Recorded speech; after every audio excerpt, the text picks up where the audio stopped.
Hi. അപ്പോൾ നമ്മളിപ്പോൾ നിലമ്പൂർ തേക്ക് മ്യൂസിയത്തിലാണുള്ളത്. അപ്പോൾ ഇന്ന് ഞാൻ നിങ്ങളെ പരിചയപ്പെടുന്നത് നിലമ്പൂർ തേക്ക് മ്യൂസിയത്തിൻ്റെ വിശേഷങ്ങളാണ്. ലോകത്തിലെ ഏറ്റവും ആദ്യത്തെ തേക്ക് മ്യൂസിയമാണ് നിലമ്പൂരിലെ തേക്ക് മ്യൂസിയം. അപ്പോൾ അതിൻ്റെ പ്രാധാന്യത്തിലാണ് നിങ്ങളോട് പറഞ്ഞറിയിക്കേണ്ട ആവശ്യമില്ല. ലോകത്തിലെ തന്നെ ഏറ്റവും ഫസ്റ്റാണ് ഈ തേക്ക് മ്യൂസിയം. മലപ്പുറം ജില്ലയിലെ നിലമ്പൂർ ടൗണിനടുത്താണ് തേക്ക് മ്യൂസിയം സ്ഥിതി ചെയ്യുന്നത്. നിലമ്പൂർ ടൗണിൽ നിന്ന് ഊട്ട് റൂട്ടിലൂടെ ഏകദേശം ഒരു 4 കിലോമീറ്റർ സഞ്ചരിച്ചാൽ നമുക്ക് ഈ തേക്ക് മ്യൂസിയത്തിലെത്താൻ പറ്റും.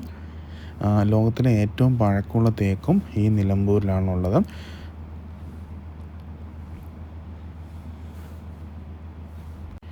കേരള ഫോറസ്റ്റ് റിസർച്ച് ഇൻസ്റ്റിറ്റ്യൂട്ടിൻ്റെ കീഴിലാണ് മ്യൂസിയം ഇപ്പോൾ പ്രവർത്തിക്കുന്നത്. തേക്കുകളുമായി ബന്ധപ്പെട്ട ചരിത്രം, അതിൻ്റെ ആവാസവ്യവസ്ഥ, തേക്കിൻ്റെ ഉപയോഗങ്ങൾ, പഠനങ്ങൾ തുടങ്ങിയ അനേകം വിഷയങ്ങളിലൂടെ ചാർട്ടുകളും ചിത്രങ്ങളും ദൃശ്യ സംവിധാനങ്ങളൊക്കെ ഈ മ്യൂസിയത്തിലുണ്ട്. കൂടാതെ തേക്ക് കൊണ്ട് തീർത്ത ശില്പങ്ങളുടെ ഒരു കലവറ തന്നെ ഇവിടെ കാണാൻ പറ്റും. തേക്കുകളെ പറ്റി കലാപരമായും ശാസ്ത്രപരമായും ഉള്ള ഫുൾ വിവരങ്ങൾ നമുക്ക് ഈ മ്യൂസിയത്തിൽ നിന്ന് മനസ്സിലാക്കാൻ പറ്റുന്നതാണ്. 450-ലേറെ വർഷം പഴക്കമുള്ള തേക്കിൻ്റെ ചുവടുഭാഗം ഈ മ്യൂസിയത്തിൽ പ്രദർശനം വെച്ചിട്ടുണ്ട്. 1840 ബ്രിട്ടീഷുകാരാണ് ലോകത്തിന് ആദ്യമേ നിലമ്പൂരിൽ കനോലി പ്ലോട്ട് എന്ന തേക്ക് പ്ലാന്റേഷൻ ആരംഭിക്കുന്നത്. തേക്കിൻ്റെ ചരിത്രപരമായ അടയാളങ്ങൾ സംരക്ഷിക്കാനായി കേരള ഫോറസ്റ്റ് റിസർച്ച് ഇൻസ്റ്റിറ്റ്യൂട്ടിൻ്റെ കീഴിൽ 1995 തേക്ക് മ്യൂസിയം ആരംഭിക്കുന്നത്. ഇവിടെ ടിക്കറ്റ് ഒരാൾക്ക് 50 രൂപയാണ് ചാർജ് വരുന്നത്. 5 വയസ്സിനും 12 വയസ്സിനും ഇടയ്ക്കുവാണെങ്കിൽ 15 രൂപയാണ് റേറ്റ് വരുന്നത്. സ്റ്റിൽ ക്യാമറ 20 രൂപ, വീഡിയോ ക്യാമറ 300 രൂപ. ഈ സംഭവങ്ങൾ നമ്മൾ പേ ചെയ്ത് നമുക്ക് ഇവിടുന്ന് ടിക്കറ്റ് കൗണ്ടറിൽ നിന്ന് പേ ചെയ്തിട്ട് വേണം നമ്മൾ ഉള്ളോട്ട് കയറി പോകാൻ വേണ്ടി. UPI പേയ്മെൻറ്റ് ഇവിടെ ആക്സെപ്റ്റ് ചെയ്യുന്നതാണ്. അപ്പോൾ നമ്മൾ ടിക്കറ്റൊക്കെ എടുത്തിട്ട് നമ്മൾ നേരെ ഇതിൻ്റെ ഉള്ളിലേക്ക് കയറി പോവുകയാണ്. ഇവിടെ നമുക്ക് പാർക്കിംഗ് ഏരിയ ഒക്കെ അവൈലബിൾ ആണ്. ശരിക്കും നമ്മളിപ്പോൾ പോയതൊരു വേനൽക്കാലത്താണ്. മഴക്കാലത്ത് പോവുകയാണെങ്കിൽ ഫുള്ള് പച്ചപ്പ് നിറഞ്ഞൊരു അതിമനോഹരമായിട്ടുള്ളൊരു പ്ലേസായിട്ട് നമുക്ക് ഫീൽ ചെയ്യും. നമ്മളിതിപ്പം വേനൽക്കാലത്താണ് പോയത്. എന്നാലും തേക്കിനെ പറ്റി അറിയാനും തേക്കിൻ്റെ ചരിത്രപരമായ കാര്യങ്ങളും ഏറ്റവും പഴയ തേക്കും ഒക്കെ പറ്റി അറിയണമെങ്കിൽ എന്തായാലും നിങ്ങൾക്ക് തേക്ക് മ്യൂസിയത്തിൽ വന്നു കഴിഞ്ഞാൽ എല്ലാ കാര്യങ്ങളും മനസ്സിലാക്കാൻ പറ്റുന്നതാണ്. പിന്നെ ഇങ്ങോട്ട് വരണങ്ങൾ എളുപ്പമാണ്. നിലമ്പൂരിൽ നിന്ന് ഊട്ടൂരിൽ 4 കിലോമീറ്റർ സഞ്ചരിച്ചാൽ മതി. അല്ലെങ്കിൽ നിലമ്പൂർ റെയിൽവേ സ്റ്റേഷനിൽ നിന്ന് 3 കിലോമീറ്റർ ആണെങ്കിലും വഴി. എയർപോർട്ടാണെങ്കിൽ കോഴിക്കോട് ഇൻ്റർനാഷണൽ എയർപോർട്ടാണ് നിയറസ്റ്റ് ആയിട്ട് വരുന്നത്. ലോകത്തിലെ തന്നെ ഏറ്റവും മികച്ച തേക്ക് മരങ്ങളിൽ ഒന്നാണ് ഇവിടുത്തെ തേക്കുകൾ. കരകൗശല വസ്തുക്കൾ, കപ്പലുകൾ തുടങ്ങിയ നിർമ്മിക്കാൻ വിവിധ ആവശ്യങ്ങൾക്ക് ഈ തേക്കുകൾ യൂസ് ചെയ്യുന്നുണ്ട്. ഇവിടുന്ന് ധാരാളം തേക്ക് നിലമ്പൂർ ധാരാളം തേക്ക് പ്രൊഡ്യൂസ് ചെയ്യുന്നുണ്ട്. തേക്കിൻ്റെ ചരിത്രം, കൃഷി, ഉപയോഗം, പരിപാലനം, രൂപഘടന, വിളവെടുപ്പ്, തേക്കിൻ്റെ ശാരീരിക വൈകല്യങ്ങൾ തുടങ്ങിയ കാര്യങ്ങളെപ്പറ്റിയൊക്കെ നമുക്ക് ഇവിടെ വന്നാൽ നമുക്ക് മനസ്സിലാക്കാൻ പറ്റുന്നതാണ്. അതൊക്കെ തന്നെയാണ് ഇതിൻ്റെ ഒരു ലക്ഷ്യം. നിലമ്പൂരിലെ Kerala forest research institute sub സെൻറ്ററിലെ ക്യാമ്പസിനുള്ളിലാണ് ഈ മ്യൂസിയം ഉള്ളത്. 1995 മെയ് 20 മുതലാണ് ഇത് പ്രവർത്തിക്കാൻ ആരംഭിക്കുന്നത്. വ്യത്യസ്ത കനത്തിലും പ്രായത്തിലുമുള്ള തേക്കിൻ തടികൾ പ്രദർശിപ്പിക്കുന്നത് മാത്രമല്ല, 300-ലധികം ചിത്രശലഭങ്ങൾ, നിലാശലഭങ്ങൾ, പ്രാണികൾ എന്നിവയുടെ ഒരു ശേഖരവും ഈ മ്യൂസിയത്തിലുണ്ട്. കൂടാതെ പെയിൻറ്റിങ്ങുകളിലും ചിത്രങ്ങളുടെയും രൂപത്തിലും തേക്ക് മരങ്ങളെ പറ്റി നമുക്ക് എല്ലാ കാര്യങ്ങളും മനസ്സിലാക്കാൻ നമുക്ക് ഇവിടുന്ന് തന്നെ പറ്റും. അതിൻ്റെ എൻട്രൻസ് തന്നെയുള്ളൊരു തേക്കിൻ്റെ അടിവേരാണിത്. ഇത് കാണുമ്പോൾ നമുക്ക് തേക്കിനെ പറ്റിയുള്ളൊരു പൂർണ്ണ വിവരം നമുക്ക് മനസ്സിലാക്കാൻ പറ്റുന്നതാണ്. അതുപോലെ തന്നെയാണ് ഈ ഒരു മ്യൂസിയം പ്രവർത്തിക്കുന്നത്. തേക്കിനെ പറ്റിയുള്ള എല്ലാ കാര്യങ്ങളും നമുക്ക് ഇവിടുന്ന് മനസ്സിലാക്കാൻ പറ്റും. അതിനാണ് ഇതിൻ്റെ മെയിനായിട്ടുള്ളൊരു പ്രത്യേകത. ഈ മ്യൂസിയത്തിൻ്റെ ചരിത്രത്തെ പറ്റി പറയുകയാണെങ്കിൽ 1995 സ്ഥാപിതമായ തേക്ക് മ്യൂസിയം ഈ പ്രദേശത്തെ തേക്കിൻ്റെ പ്രാധാന്യം കണക്കിലെടുത്താണ് തുടങ്ങിയിട്ടുള്ളത്. 1840 ബ്രിട്ടീഷുകാരാണ് ഈ ഇന്ത്യയിലെ ആദ്യ തേക്ക് മരം നട്ടുപിടിപ്പിച്ചത്. ഇപ്പോൾ കേരളത്തിലെ മലപ്പുറം ജില്ലയിലെ നിലമ്പൂരിൽ ഇത് സ്ഥിതി ചെയ്യുന്നു. അതിനുശേഷം തേക്ക് തോട്ടം വ്യാപിച്ച് തേക്ക് മരം നിറഞ്ഞ വലിയ വനമായിട്ട് മാറിയിട്ടുണ്ട്. ഇത് 100 വർഷം പഴക്കം ഉള്ളതും എന്നാൽ മികച്ച ആവാസത്തിലുള്ളൊരു മരത്തടി ഇവിടെ മ്യൂസിയത്തിലുണ്ട്. തേക്കിൽ താല്പര്യമുള്ളവർക്കും അത്ഭുത വൃക്ഷത്തെക്കുറിച്ച് കൂടുതൽ വിവരങ്ങൾ ശേഖരിക്കാൻ ആഗ്രഹിക്കുന്നവർക്കും സന്ദർശിക്കാൻ പറ്റിയ സ്ഥലമാണ് ഈ മ്യൂസിയം. തേക്കിൻ്റെ പ്രത്യേകതകളും മനസ്സിലാക്കാൻ മ്യൂസിയത്തിൽ പ്രദർശിക്കുന്ന പ്രദർശനങ്ങൾ സന്ദർശകരെ വല്ലാതെ രീതിയിൽ സഹായിക്കുന്നുണ്ട്. തേക്ക് മരങ്ങളുടെ ആരാധന അല്ലെങ്കിൽ പോലും ഈ മ്യൂസിയത്തിൽ തീർച്ചയായും ഒരു കൗതുകത്തിൻ്റെ തീപ്പൊരി സൃഷ്ടിക്കാൻ നമുക്ക് പറ്റുന്നുണ്ട്. മ്യൂസിയത്തിൽ പ്രദർശിപ്പിച്ചിരിക്കുന്ന കാട്ട് ഓർക്കിഡുകൾ വിനോദസഞ്ചാരികളുടെ ഒരു പ്രധാന ആകർഷണം തന്നെയാണ്. തേക്ക് മരത്തെക്കുറിച്ചുള്ള വിവരങ്ങൾ മാത്രമല്ല, തേക്കൻ തോട്ടത്തിൽ കാണപ്പെടുന്ന നിശാശലഭങ്ങൾ, പ്രാണികൾ, ചിത്രങ്ങൾ എന്നിവയെക്കുറിച്ചും ഇവിടെ പ്രതിപാദിക്കുന്നുണ്ട്. അതുപോലെ തന്നെ തേക്കിനെ പറ്റിയുള്ളൊരു ലൈബ്രറിയും കാര്യങ്ങളൊക്കെ തന്നെ ഇവിടെ ഉൾക്കൊള്ളിച്ചിട്ടുണ്ട്. മിനി ഓഡിറ്റോറിയം ഒരു ഈ ഒരു മ്യൂസിയത്തിലുണ്ട്. പിന്നെ ഈ ഒരു തേക്ക് മ്യൂസിയം ഫുള്ള് തേക്കിലാണ് പണിതിട്ടുള്ളത്. നിങ്ങൾക്കിത് കണ്ടാൽ മനസ്സിലാവും. ഇവിടെ തേക്കിൻ്റെ വിവിധ തരത്തിലുള്ള ഉരുപ്പിടികൾ ധാരാളം ഇവിടെ പ്രദർശിപ്പിച്ചിട്ടുണ്ട്. നമ്മൾ കയറി വരുമ്പോൾ ഡോറ് തന്നെ വലിയൊരു തേക്കിൻ്റെ രീതിയിലാണ് ഉണ്ടാക്കിയിട്ടുള്ളത്. ഈ ഒരു സൃഷ്ടികളൊക്കെ കണ്ടാൽ തന്നെ മനസ്സിലാവും ഫുള്ളും തേക്കിൻ തരത്തിൻ്റെ എങ്ങനെയൊക്കെ യൂസ് ചെയ്യാൻ വിവിധ തരത്തിലുള്ള രീതിയിൽ അത് യൂസ് ചെയ്തിട്ടുണ്ട്. അതുകൊണ്ടൊക്കെ തന്നെ ഇതിവിടെ വന്നു കഴിഞ്ഞാൽ നമുക്ക് തേക്കിനെ പറ്റി എങ്ങനെയൊക്കെ ഉണ്ട് എന്നുള്ള കാര്യങ്ങളൊക്കെ പൂർണ്ണമായും മനസ്സിലാക്കാൻ പറ്റും. ഇതാണ് കന്നിമാര തേക്ക്. 500 വർഷം പഴക്കമുള്ള ഒരു തേക്കാണിത്. പിന്നെ മ്യൂസിയത്തിൽ 2 വ്യത്യസ്ത സ്ഥലങ്ങളിലായിട്ടാണ് തിരിച്ചിരിക്കുന്നത്. അവിടെ താഴത്തെ നില കന്നിമാര തേക്കാണ്. ഇന്ത്യയിലെ വളരുന്ന ഏറ്റവും വലിയ തേക്കുകളുടെ വകഭേദങ്ങളിൽ ഒന്നാണിത്. പശ്ചിമഘട്ടത്തിലെ സ്വാഭാവികമായി വളരുന്ന 50ഓളം വൃക്ഷയിനങ്ങളും വംശനാശം സംഭവിച്ചതും വംശനാശ നേരിടുന്നതുമായ 136 ഇനങ്ങൾ ഇവിടെ നട്ടുപിടിപ്പിച്ചിട്ടുണ്ട്. കോട്ടയം ഡിവിഷനിലെ നഗരംപാറ ഫോറസ്റ്റ് റേഞ്ചിൽ നിന്ന് കൊണ്ടുവന്ന 480 വർഷം പഴക്കമുള്ള ഒരു തേക്ക് മരത്തിൻ്റെ വലിയ കുറ്റിയും സന്ദർശകർക്ക് ഇവിടെ കാണാൻ കഴിയുന്നതാണ്. പരമ്പരാഗത ധാന്യപ്പുരയും തേക്ക് മരത്തിൽ നിർമ്മിച്ച ഒരു ഉരു എന്ന കപ്പലിൻ്റെ ഒരു ചെറിയ പതിപ്പുമാണ് ഇവിടുത്തെ മറ്റ് ആകർഷണങ്ങൾ.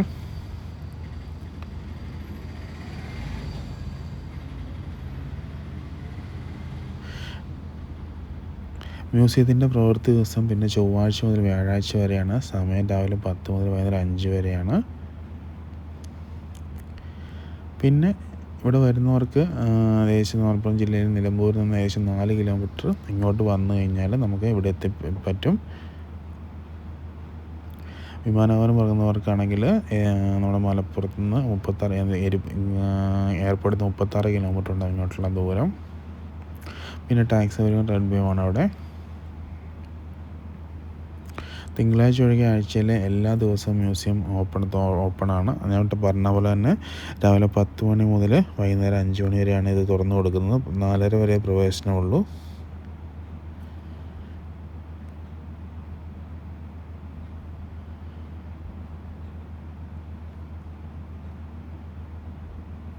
പിന്നെ അതുകൂടാതെ തന്നെ ഇവിടെ വരുവാണെങ്കിൽ നമുക്കിതിൻ്റെ പുറകിൽ ഒരു വൈവിധ്യ പാർക്കുണ്ട്. നമുക്ക് അതിനെപ്പറ്റി നമുക്കത് ശരിക്കും മനസ്സിലാക്കാൻ പറ്റുന്നതാണ്. ഈ തേക്ക് മ്യൂസിയം തടിയുടെ നിലനിൽക്കുന്ന പ്രാധാന്യം എടുത്തു കാണിച്ചുകൊണ്ട് ചരിത്രത്തിലൂടെ ആകർഷകമായ ഒരു യാത്ര ആരംഭിക്കാൻ ശരിക്കും ഇവിടെ സന്ദർശിക്കുന്നവരെ ക്ഷണിക്കുന്നുണ്ട്. 55 വർഷം പഴക്കമുള്ള ഒരു തേക്കുമരമാണ് മ്യൂസിയത്തിൻ്റെ കേന്ദ്ര ബിന്ദു. തേക്കിൻ്റെ ലോകത്തെക്കുറിച്ച് ശ്രദ്ധേയമായ ഒരു ആമുഖം വ്യാഖ്യാനം ചെയ്യുന്നുണ്ട്. അതിൻ്റെ വിശാലമായ വേരുകളുടെ സംവിധാനം എല്ലാം നമുക്കിവിടെ കാണാൻ പറ്റും. ലോകത്തിലെ ഏറ്റവും പഴക്കഞ്ഞ തേക്ക് എന്ന പദവി വഹിക്കുന്ന ഒരു ഗംഭീര വൃക്ഷമായ പ്രശസ്തമായ കന്യമാര തേക്കിന് താഴത്തെ നിലയിൽ ശരിക്കും സമർപ്പിച്ചിട്ടുണ്ട്. തേക്ക് കൃഷിയുടെ ഈ പ്രദേശത്തിൻ്റെ ചരിത്രപരമായ പ്രാധാന്യത്തിൻ്റെ ജീവിക്കുന്ന തെളിവാണ് ഈ ആദരണീയ ഭീമൻ. 160 വർഷങ്ങൾക്ക് മുമ്പ് ആരംഭിച്ച തേക്കിൻ തോട്ട രീതികളുടെ ആകർഷകമായ പരിവേഷണത്തോടൊപ്പം മരത്തിൻ്റെ പുറന്തൊലി, പൂക്കൾ, പഴങ്ങൾ എന്നിവയെക്കുറിച്ച് ഒരു ആകർഷകമായ രീതി സംസാരിക്കുന്നുണ്ട്. പരമ്പരാഗത ധാന്യപ്പുര തേക്കിൽ നിന്ന് നിർമ്മിച്ച ചരിത്രപ്രധാനമായ കപ്പലായ ഉരുവിൻ്റെ വിശദമായ മിനിയേച്ചർ മോഡലും കരകൗശല വസ്തുക്കളുടെ മ്യൂസിയം പ്രദർശിപ്പിച്ചിട്ടുണ്ട്. തേക്കിൻ്റെ പരമ്പരാഗത ഉപയോഗങ്ങളെക്കുറിച്ചും പ്രാദേശിക കരകൗശലത്തിൻ്റെ അതിൻ്റെ ഭംഗിയെക്കുറിച്ചും ഇവിടെ പ്രദാനം ചെയ്യുന്നുണ്ട്. പിന്നെ കോട്ടയം നഗരത്തിലെ നഗരംപാറ വനമേഖലയിൽ നിന്ന് കൊണ്ടുവന്ന 480 വർഷം പഴക്കമുള്ള ഒരു വലിയ തേക്കും കുറ്റി മ്യൂസിയത്തിൻ്റെ പ്രത്യേകതകളിലൊന്നാണ്. പുരാതന തേക്ക് മരങ്ങളുടെ മഹത്വത്തിലേക്ക് ഈ അവശിഷ്ടം ഒരു നേർക്കാഴ്ച നൽകുന്നുണ്ട്. കൂടാതെ വിത്ത് മുതൽ മുതിർന്ന വൃക്ഷം വരെയുള്ള തേക്ക് വികസനത്തിൻ്റെ വിവിധ ഘട്ടങ്ങൾ നമുക്കിവിടുന്ന് മനസ്സിലാക്കാൻ പറ്റും. വിത്ത് തരംതിരിക്കൽ, വിതയ്ക്കുന്നതിന് മുമ്പുള്ള ചികിത്സകൾ, സസ്യപ്രചരണ രീതികൾ എന്നിവയെക്കുറിച്ച് നമുക്കിവിടുന്ന് മനസ്സിലാക്കാൻ പറ്റും.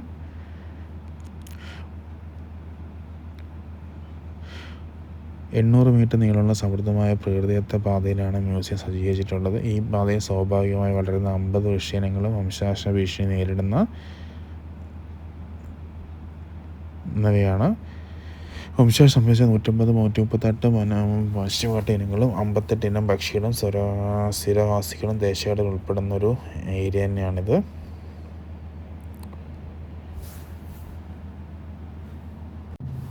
പിന്നെ നമുക്കിതിനകത്ത് കയറി കഴിഞ്ഞ് കഴിഞ്ഞാൽ നമുക്കിത് ഇവിടുന്ന് തേക്കിൻ്റെ പഴയകാല ചരിത്രങ്ങൾ ഫുൾ തന്നെ നമുക്കിവിടെ മനസ്സിലാക്കാൻ പറ്റും. അത്രയ്ക്ക് ഡീപ്പായിട്ട് ഇവിടെ അത് പ്രദർശിപ്പിച്ചിട്ടുണ്ട്. മണ്ണ്, മരങ്ങൾ, അതെങ്ങനെ കൃഷി ചെയ്യാം, ഏതൊക്കെ മണ്ണിൽ അത് വളരും, അങ്ങനെയൊക്കെയുള്ളതായിട്ടുള്ള കാര്യങ്ങളൊക്കെ തന്നെ വിശദമായ രീതിയിൽ ഇവിടെ ഇവർ പ്രകടിപ്പിച്ചിട്ടുണ്ട്.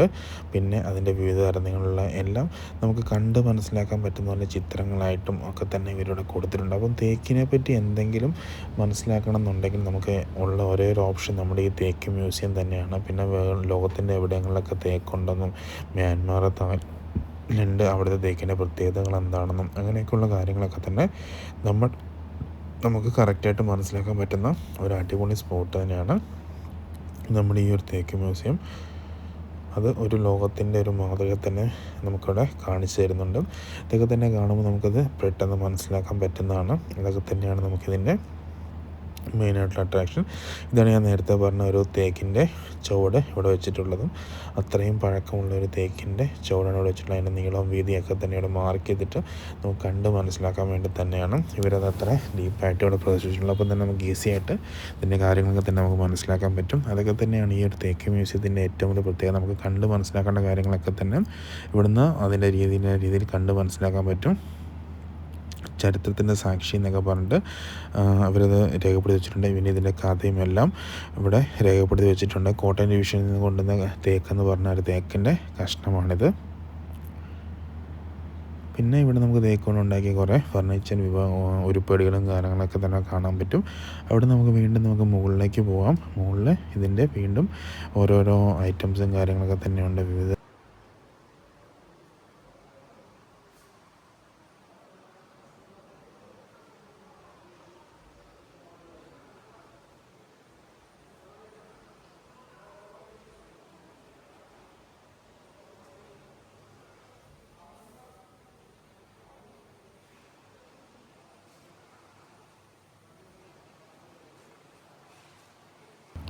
ഈ ഒരു ഏരിയ മുഴുവൻ നമ്മുടെ തേക്കിൻ്റെ വിത്തിനെ പറ്റിയാണ് സംസാരിക്കുന്നത്. അതിനെ എങ്ങനെയൊക്കെ നമുക്ക് പരിപാലിപ്പിക്കാം എന്നൊക്കെയുള്ള മോഡൽ സഹിതം ഇവിടെ അവർ കൊടുത്തിട്ടുണ്ട്. അപ്പം അതിൻ്റെ കാര്യങ്ങളൊക്കെ തന്നെയാണ് ഈ ഒരു ഏരിയയിൽ നമുക്ക് കൊടുത്തിട്ടുള്ളത്. അപ്പം തേക്കിൻ്റെ വിത്തുകളെ പറ്റിയൊക്കെ നമുക്ക് ശരിക്കും മനസ്സിലാക്കാൻ പറ്റുന്ന ഒരു ഏരിയയാണിത്. ഇതൊക്കെ തന്നെ ഇവിടെ പ്രദർശിപ്പിച്ചിട്ടുണ്ട്. നമുക്ക് ശരിക്കും കാര്യങ്ങൾ മനസ്സിലാക്കാൻ പറ്റും. വിത്ത് പാകപ്പെടുത്തുന്നതും ക്ലോണിങ്ങും അതിൻ്റെ വിവിധ രീതിയിലുള്ള ടിഷ്യൂ കൾച്ചറിങ്ങും അങ്ങനത്തെ കാര്യങ്ങളൊക്കെ തന്നെ ഇവിടെ എക്സ്പ്ലെയിൻ ചെയ്യുന്നുണ്ട്. അപ്പം ഇതൊക്കെ നമുക്ക് ശരിക്കും മനസ്സിലാക്കാൻ പറ്റുന്ന ഒരു നല്ലൊരു ഏരിയ തന്നെയാണിത്. അപ്പം നമുക്ക് തേക്കിൻ്റെ A to Z നമുക്ക് മനസ്സിലാക്കാൻ പറ്റും. തേക്കിൻ്റെ തോട്ടങ്ങളുടെ വിവിധകളും എല്ലാം ഇവിടെ ഇവർ പ്രദർശിപ്പിച്ചിട്ടുണ്ട്.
അപ്പോൾ നമ്മൾ തേക്ക് മ്യൂസിയത്തിൻ്റെ കാഴ്ചകളൊക്കെ കണ്ട് പുറത്തിറങ്ങി നമുക്ക് പിന്നെ പോകാനുള്ളത് ജൈവ വൈവിധ്യ പാർക്കിലേക്കാണ്. ഇതിൻ്റെ പുറകിലൊരു ജൈവ വൈവിധ്യ പാർക്കുണ്ട്. വിവിധ തരത്തിലുള്ള സസ്യജാലങ്ങളും അങ്ങനെ തന്നെ ജൈവ വൈവിധ്യങ്ങളൊക്കെ ശരിക്കും നമുക്ക് മനസ്സിലാക്കാൻ പറ്റുന്ന രീതിയിലുള്ള മനോഹരമായ പാർക്ക് ഇതിൻ്റെ പുറത്തുണ്ട്. അപ്പം അതാണ് നമ്മൾ നെക്സ്റ്റ് പോകേണ്ടത്. അതിൻ്റെ മെയിനായിട്ടുള്ളൊരു അട്രാക്ഷൻ എന്ന് പറയുന്നത് അവിടെ ഫ്രണ്ടിൽ ചെല്ലുമ്പോൾ തന്നെ നമുക്ക് കാണാൻ പറ്റുന്ന ഒരു തവളകളെയാണ്. ഈ ഒരു ഏരിയയിലാണ്ട് ചെസ്സ് കളിക്കുന്ന തവള നമ്മൾ വല്ലാണ്ട് രീതിയിൽ ചിന്തിപ്പിക്കുന്ന ഒരു കാര്യമാണ്. അതുപോലെ ഒരു കൗതുകമായിട്ട് നമുക്ക് തോന്നും. അപ്പോൾ അതൊക്കെ തന്നെയാണ് ഇതിൻ്റെ മെയിനായിട്ടുള്ള അട്രാക്ഷൻ. ഫ്രണ്ടിൽ തന്നെ ഇവരത് കാണിച്ചിട്ടുണ്ട്, ചെസ്സ് കളിക്കുന്ന തവളകൾ. അതാണ് അതിൻ്റെ ഒരു ക്യാപ്ഷൻ തന്നെ വരുന്നത്.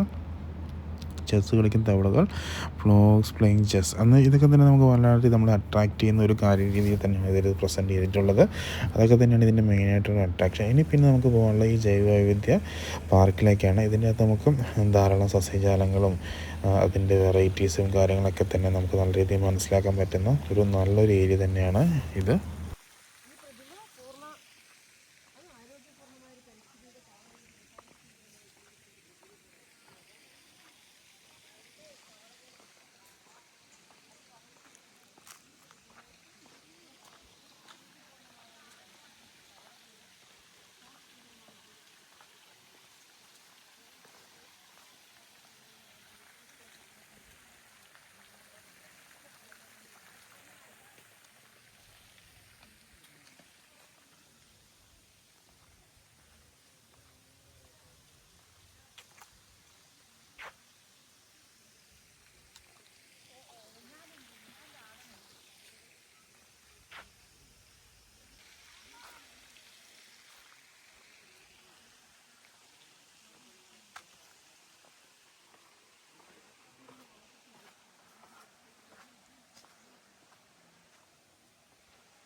വരുന്നില്ല.